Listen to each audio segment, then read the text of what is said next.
രണ്ടാം പിണറായി സർക്കാരിൻ്റെ 4ാം വാർഷികം കെങ്കേമമായി ആഘോഷിക്കുകയാണ്. ഉം. കെ ഫോൺ ഒരു വലിയ നേട്ടമായിട്ടാണ് സർക്കാർ എടുത്തു കാണിക്കുന്നത്. 1,00,000 ഉപയോക്താക്കൾ കെ ഫോണിനുണ്ട് എന്നാണ് സർക്കാരിൻ്റെ അവകാശം. ഇന്നും ദേശാഭിമാനി അത് എഴുതിയിട്ടുണ്ട്. ഇപ്പോഴിതാ പുറത്തു വരുന്ന ഏറ്റവും പുതിയ വിവരം, ഈ സർക്കാർ ഓഫീസുകളിലും നമ്മുടെ വിദ്യാഭ്യാസ സ്ഥാപനങ്ങളിലും ഉള്ള കെ ഫോൺ കണക്ഷൻ അവർ കട്ട് ചെയ്യാൻ പോവുകയാണ്. കെ ഫോൺ കമ്പനി കട്ട് ചെയ്യാൻ പോവുകയാണ്. കാരണം ഭീമമായ കുടിശ്ശിക അടയ്ക്കാനുണ്ടെന്നാണ് പറയുന്നത്. ഈ പണം ആരടയ്ക്കും? അത് വലിയൊരു ആശയക്കുഴപ്പത്തിലിരിക്കും. ഇതിനൊരു വ്യക്തത വന്നിട്ടില്ല. ഗവൺമെൻറ് ഈ പദ്ധതി അവതരിപ്പിച്ചുകൊണ്ട് പറഞ്ഞത്, കേരളത്തിൻ്റെ ഒരു ഫ്ലാഗ്ഷിപ്പ് പ്രോഗ്രാം സ്വപ്ന പദ്ധതിയായിട്ട് അവതരിപ്പിച്ചുകൊണ്ട് പറഞ്ഞത്, ഓരോ വർഷവും ബജറ്റിൽ ഇതിനുള്ള തുക വക കൊള്ളിക്കും. ആ തുകയിൽ നിന്ന് ഗവൺമെൻറ് ഗഡുക്കളായിട്ട് പണം അടയ്ക്കും. ബി എസ് എൻ ആണല്ലോ കെ ഫോണിൻ്റെ അതെ, internet service provider B S N ആണ്. അപ്പോൾ അത് കൊടുത്തുകൊള്ളും എന്നാ പറഞ്ഞത്. പക്ഷെ പറഞ്ഞ പടിയൊന്നും ഇപ്പൊ നടക്കുന്നില്ല. ആകെ 3 പേര് പൈസ അടച്ചതായിട്ടാണ് സെക്രട്ടേറിയറ്റ് അടച്ചു. ആകെ ഇതാണ് പറഞ്ഞത്. ആരൊക്കെ അടച്ചിട്ടുണ്ടോ എന്ന് പറയുന്നതാണ് എളുപ്പം. ടെക്നോ പാർക്ക് കൊടുത്തിട്ടുണ്ട്, സെക്രട്ടേറിയറ്റ് കൊടുത്തിട്ടുണ്ട്, പിന്നെ നിയമസഭാ സെക്രട്ടേറിയറ്റ്. ഈ 3 സ്ഥാപനങ്ങൾ ഒഴികെ ഒരൊറ്റ സ്ഥാപനവും കൊടുത്തിട്ടില്ല. സ്കൂളുകളും ഗവൺമെന്റ് സ്കൂളുകളാണ് ഉദ്ദേശിച്ചത്. ഗവൺമെന്റ് സ്കൂളുകളൊന്നും കൊടുത്തിട്ടില്ല. ഗവൺമെന്റ് ഓഫീസുകൾ വേറെ കൊടുത്തിട്ടില്ല. തദ്ദേശ സ്ഥാപനങ്ങൾ കൊടുത്തിട്ടില്ല. അവിടെയൊക്കെ ബില്ലുകൾ വന്നു. ബില്ലുകളൊന്നും ഞങ്ങളുടെ ബാധ്യതയല്ല, ബജറ്റിൽ പറഞ്ഞതല്ലേ, മന്ത്രി പറഞ്ഞതല്ലേ എന്ന് പറഞ്ഞ് തിരിച്ചയക്കുകയാണ് ചെയ്തത്.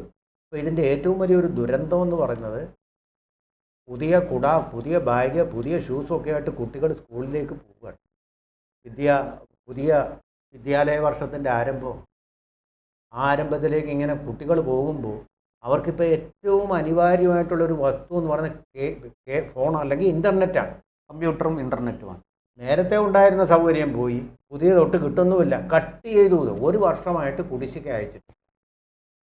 അപ്പോൾ BSNL മനഃപൂർവ്വം കട്ട് ചെയ്തതല്ല കുട്ടികളെ ഉപദ്രവിക്കാൻ വേണ്ടി. ഓട്ടോമേറ്റഡ്. അതെ, അല്ല, അങ്ങനെയല്ല, ഓട്ടോമേറ്റഡ് ആണ് സംവിധാനം. നിങ്ങൾ 1 വർഷത്തെ കുടിശ്ശിക എന്നുള്ളത് അതിൻ്റെ ഒരു മെമ്മറിയിൽ വന്നു കഴിഞ്ഞാൽ, ആ സിസ്റ്റത്തിൻ്റെ മെമ്മറി വന്നു കഴിഞ്ഞാൽ ഓട്ടോമാറ്റിക്കായിട്ട് അത് കട്ട് ചെയ്തു. ഇനിയിപ്പോൾ എന്താ ചെയ്യേണ്ടതെന്ന് വെച്ചാൽ, റീകണക്ഷന് വേണ്ടിയിട്ടുള്ള അപേക്ഷ കൊടുക്കണം. ഈ റീകണക്ഷന് വേണ്ടിയുള്ള അപേക്ഷയോടൊപ്പം 10 ദിവസത്തിനകം ഞങ്ങൾ ഈ കുടിശ്ശിക അയച്ചു കൊള്ളാം എന്ന് കൊടുക്കണം. അതും ഓട്ടോമേറ്റഡാണ്. ഈ 10 ദിവസത്തിനകം ഈ തുക അടച്ചു കൊടുത്തില്ലെങ്കിൽ എന്ത് സംഭവിക്കും? വീണ്ടും കണക്ഷൻ കട്ടായി. ആ സ്ഥാപനത്തിന് നിലനിൽക്കണ്ടേ? അവരുടെ ജീവനക്കാർക്ക് ശമ്പളം കൊടുക്കണ്ടേ? അല്ലെങ്കിൽ സത്യം പറഞ്ഞു കഴിഞ്ഞാൽ നാശത്തിൽ നിന്ന് മോദി ഗവൺമെൻറ് കരകയറ്റിയതാണ് BSNL.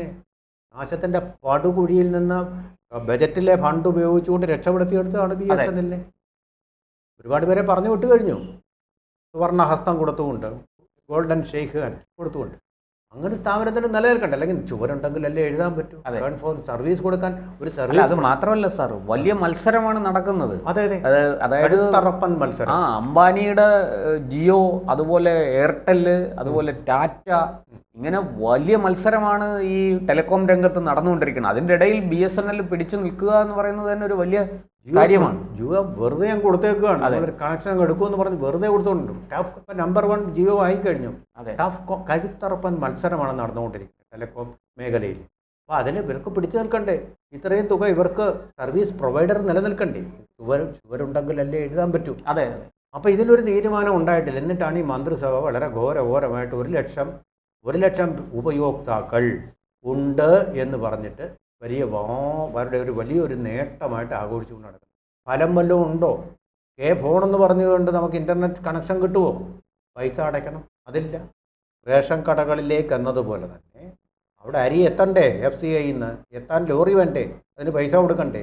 അതില്ല എന്നതുപോലെ തന്നെ ഇവിടെയും പണം അടയ്ക്കാത്തത് മൂലം യാതൊരു വിധമായിട്ടുള്ള സർവീസും കിട്ടാതെ കുട്ടികൾ വലയാൻ പോവുകയാണ് വിദ്യാലയ വർഷത്തിൻ്റെ ആരംഭത്തിൽ.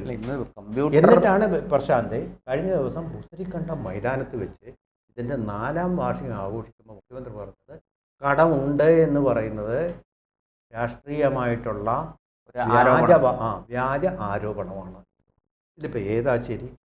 ഒരു നിശ്ചയമില്ല ഒന്നിനും എന്ന് പറയുന്നത് പോലെ നമുക്കിപ്പോൾ അറിയാം ആരാണിത് കൊടുത്തു തീർക്കുക. അതിനെക്കുറിച്ച് ആരെങ്കിലും എന്തെങ്കിലും പറയുന്നുണ്ടോ? ഘോരമായ പ്രസംഗങ്ങൾ വാർഷികത്തിൻ്റെ നേട്ടങ്ങൾ ഇങ്ങനെ വിളംബരം ചെയ്തുകൊണ്ടേയിരിക്കുന്നു. പക്ഷേ ഈ പണം ആര് കൊടുത്തു തീർക്കും? ചോദ്യത്തിന് ഉത്തരവില്ല. റേഷൻ കടകളിലെ റേഷൻ കടകൾക്കുള്ള ബാധ്യത എങ്ങനെ നിറവേറ്റും? അതിന് ഉത്തരവില്ല. അപ്പോൾ പട്ടിണിയാണ് ജനങ്ങൾ. റേഷൻ വാങ്ങിച്ച് കഴിയുന്ന ആൾക്കാർ, ദരിദ്രർ ഇപ്പോഴും ഉണ്ട്, അതിദാരിദ്ര്യം ഉള്ളവരിപ്പോഴും ഉണ്ട്. അവരുടെ കാര്യത്തിലും തീരുമാനമായിട്ടില്ല. അവരൊക്കെ ഡിപ്പെൻഡ് ചെയ്യുന്ന അരിയാണ്. അത് കിട്ടുന്ന റേഷൻ കടകളാണ് നിശ്ചലമായിരിക്കുന്നത്. സപ്ലൈകോ അതെ, സപ്ലൈകോ പണ്ടേ 13 ദിവസം സപ്ലൈകോ പണ്ടേ നിശ്ചലമായി കഴിഞ്ഞിരിക്കുന്നു. 4-ാം വാർഷികം ഇങ്ങനെ ആഘോഷിക്കുക, പൊടി പൊടിച്ച് ആഘോഷിക്കുകയാണ്. ഇത് ആഘോഷിക്കാനുള്ള വകയുണ്ടോ നമുക്ക്? പ്രശാന്തൻ എന്ത് തോന്നുന്നു? നമുക്ക് ആഘോഷിക്കാനുള്ള സ്ഥിതി വളരെ പരിതാപകരമാണ്. ഈ സ്കൂളുകൾ തുറക്കുമ്പോൾ കുട്ടികൾക്ക് കമ്പ്യൂട്ടർ ഒന്നും ഒഴിച്ചുകൂടാനാകാത്തതാണ്. കമ്പ്യൂട്ടറും ഇന്റർനെറ്റ് കണക്ഷനും ഇല്ലെങ്കിൽ സത്യത്തിൽ അവരുടെ പഠന ഇന്ധനം പോയി. ഇന്ധനമില്ലാത്ത പഠന സംവിധാനം മൊത്തം തകരാറിലാണ്. പ്രശാന്തന് കുട്ടികളുള്ളതാണല്ലോ, അറിയാമല്ലോ. എനിക്കറിയാം. സ്കൂളുകളിലെല്ലാം ഇപ്പൊ സ്മാർട്ട് സ്കൂളുകളാണ്, സ്മാർട്ട് ക്ലാസ് റൂമുകളാണ്. അതെ, കുട്ടികൾക്ക് പാഠഭാഗങ്ങൾ പഠിപ്പിക്കുന്നതിനോടൊപ്പം തന്നെ കമ്പ്യൂട്ടർ ഇന്ന് ഒഴിച്ചുകൂടാനാത്തൊരു സാധ്യത. അത് മാത്രമല്ല സാർ, ഇന്നിപ്പോൾ നമ്മുടെ സ്കൂളുകളുടെ അടക്കമുള്ള എല്ലാ സർക്കാർ സ്ഥാപനങ്ങളും പ്രവർത്തിക്കുന്നതിന് കമ്പ്യൂട്ടർ ആവശ്യമുണ്ട്, ഇന്റർനെറ്റ് ആവശ്യമുണ്ട്. ഇന്ന് നമ്മൾ മറ്റത് ഫയൽ ഇവിടുന്ന് എഴുതി എല്ലാം റെഡിയാക്കി ഒരു ഇതിലാക്കിയിട്ട് കൊണ്ടുപോയി കൊടുക്കുന്നത്, അല്ലെങ്കിൽ തപാലിൽ അയച്ചിരുന്നത്, ഇന്ന് നിമിഷം കൊണ്ട് ഇന്റർനെറ്റ് വഴി പോവുകയാണ് വിവരങ്ങൾ. ഈ വിവരങ്ങൾ അങ്ങോട്ടും ഇങ്ങോട്ടും കൈമാറ്റം ചെയ്യുന്നതിന് ഇന്ന് സെക്കൻഡുകൾ മതി. അത് മുഴുവനും നിലയ്ക്കുക എന്ന് പറഞ്ഞാൽ ഇപ്പോൾ സർക്കാർ സംവിധാനമാണ്. സർക്കാർ സ്കൂളുകളും സർക്കാർ ഓഫീസുകളും എല്ലാം കെ ഫോണിലേക്ക് മാറണം. നല്ല കാര്യം. കെ ഫോൺ സർക്കാർ കൊണ്ടുവന്നു. സർക്കാർ BSNLന്റെ സഹായത്തോടു കൂടി ഇതൊക്കെ ചെയ്യുന്നു. നമുക്ക് വളരെയധികം നന്ദിയുണ്ട്. ചെലവ് കുറഞ്ഞ്, അതെ, നല്ല ആശയമാണ്. ചെലവ് കുറഞ്ഞ് കിട്ടുകയല്ലേ ഇന്റർനെറ്റ് കണക്ഷൻ. പക്ഷെ ഇത് ആര് പണം അടയ്ക്കും? ഇത് സ്കൂളുകാരടയ്ക്കണോ, സർക്കാർ അടയ്ക്കണോ, വകുപ്പ് അടയ്ക്കുമോ? ഒരു തീരുമാനവും ഇല്ലാതെ വരുന്നത് ഈ മൊത്തം സംവിധാനത്തെ, അതായത് സത്യം പറഞ്ഞാൽ കേരളം ഒരുപക്ഷെ നിലച്ചു പോകുമോ, കൂട്ടിടുമോ കേരളത്തിന് എന്നുള്ളതാണ് ചോദ്യം. ഏട്ടിലെ പശുവായി നിൽക്കുകയാണ് ഇവരുടെ. ഞാൻ പറയാം അതിൻ്റെ പ്രൊപ്പോസിഷൻ എങ്ങനെയായിരുന്നു എന്ന്. അതായത് 1,00,000-ലേറെ കണക്ഷൻ, ദേശാഭിമാനി പറഞ്ഞത് ശരിയാണ്, അത് തത്വത്തിൽ ശരിയാണ്. 1,00,000-ലേറെ കണക്ഷനുകൾ നൽകിയിട്ടുണ്ട്. ഇതിൽ 30,438 കണക്ഷനുകളും സർക്കാർ സ്ഥാപനങ്ങൾ, ബാക്കിയുള്ളൂ സ്വകാര്യമായിട്ട് എടുത്തിട്ടുള്ളത്. അതും കുഴപ്പമില്ലാത്ത സ്കൂളുകളുടെ എണ്ണം വരുന്നു. ഈ സ്കൂളുകളിൽ, സ്ഥാപനങ്ങളിലും സ്കൂളുകളിലുമായിട്ടാണ് ഇത്രയും. എനിക്ക് തോന്നുന്നു ഒരു 10,000-ഓളം സ്കൂളുകൾ അല്ല, 30,000 കണക്ഷനുകളും സർക്കാർ സ്ഥാപനങ്ങളിലും സ്കൂളുകളിലുമാണ്. അതിൽ ഒരു 23,082 കണക്ഷനുകൾ മാത്രമേ ഇപ്പോൾ ഉപയോഗത്തിലുള്ളൂ. ബാക്കിയെല്ലാം ഇപ്പോൾ നിശ്ചലമായിരിക്കുകയാണ്, ഡിസ്കണക്റ്റഡ് ആണ്. ഇതിൽ 10,000-ആണ്, 30,000 അല്ല, 10,000-ആണ് സ്കൂളുകളിലുള്ളത്. ഈ 10,000-ൻ്റെ കാര്യമാണ് നമ്മളിപ്പോൾ കണക്കാണ് ഇപ്പോൾ പറഞ്ഞത്. അതിപ്പോൾ നിശ്ചലമാണ്. അപ്പോൾ അത് അങ്ങനെ ആര് പണം കൊടുക്കും എന്നുള്ള ചോദ്യത്തിന് ഇതുവരെ നമുക്ക് ഉത്തരം കിട്ടിയിട്ടില്ല. ഇതിപ്പോൾ എല്ലാം വീണ്ടും നമ്മൾ റീകണക്ട് ചെയ്യേണ്ട ഒരു ഗതികേടിലേക്കാണ്. ഇതില്ലെങ്കിൽ പഠനം ശരിയായിട്ട് നടക്കുകയില്ല. പക്ഷെ എനിക്ക് തോന്നുന്നു ആദ്യത്തെ കുറച്ച് ദിവസങ്ങളിൽ ഗഞ്ചാവിനെ കുറിച്ചുള്ള പഠനങ്ങളാണ് നടക്കുന്നത്. അതെ, ആദ്യത്തെ 2 ആഴ്ച വരുന്നത്. അപ്പോൾ അതുകൊണ്ട് ആ സമയത്തും പക്ഷേ ഇത് വേണ്ടി വരും.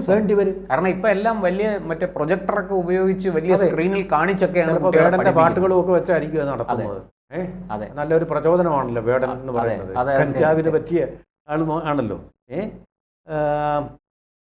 ഇപ്പം 33.5 കോടി രൂപയുടെ ബില്ല് BSNL അയച്ചിട്ടുണ്ട് എല്ലാവർക്കുമായിട്ട്. അതിൽ പിരിഞ്ഞു കിട്ടിയിരിക്കുന്നത് 1 കോടി രൂപ മാത്രം.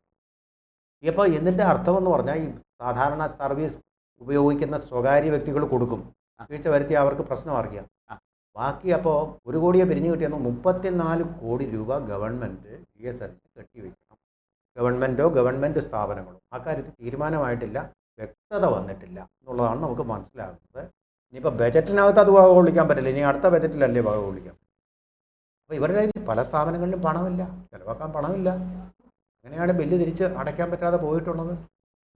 മനസ്സിലായില്ലേ? അപ്പോൾ അങ്ങനെ ആകെപ്പാടെ ഒരു ആശയക്കുഴപ്പം അവിടെ വന്നിരിക്കുന്നു. അധ്യയന വർഷത്തിൻ്റെ തുടക്കത്തിൽ തന്നെ ഒരു ശകുനപ്പഴ